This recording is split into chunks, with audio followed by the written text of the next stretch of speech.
You know that exact feeling when you just hit a wall? That awful moment where a failure really stings?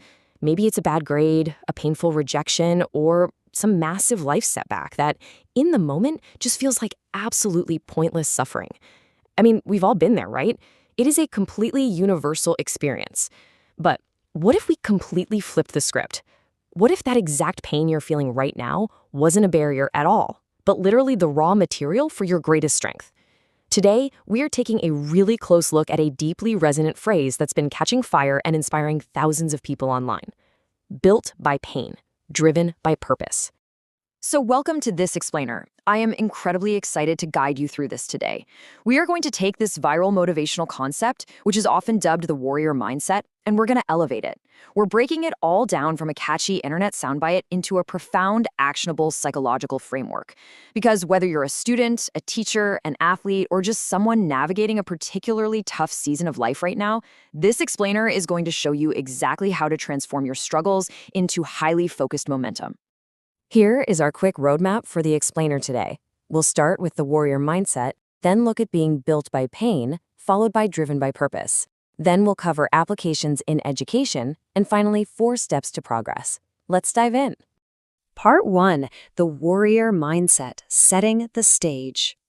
So the whole foundation of our explainer today comes from those viral warrior motivation messages, specifically popularized by channels like peak.rise.motivation. Now, if you check out their content, you'll see they lean really heavily into historical samurai and warrior themes. You know, legendary figures like Kenshin or Miyamoto. But the core message here, it's not about literally fighting with swords, which, hey, is good news for our daily commute, right? It's actually about naming 2 deeply linked truths, that adversity shapes character, and that a clear purpose channels that shape strength toward meaningful action. This is a mindset tailor-made for anyone facing modern-day adversity. It is all about everyday dominance over fear and excuses. Moving right along to part 2, Built by Pain, the Forge of Resilience. Okay, built by pain. This is defined as the process where difficult experiences, failures, and everyday struggles actively form essential resilience. And honestly, I think this is incredibly validating. When you are right in the middle of a struggle, it genuinely feels like the pressure is just breaking you down. But this framework insists on a radically different view. It says your adversity is actively shaping your character. The pain is not a sign of defeat. It's the very mechanism of your growth. Think of these painful challenges as an actual forge. They literally force the development of deep discipline, simply because you have to endure.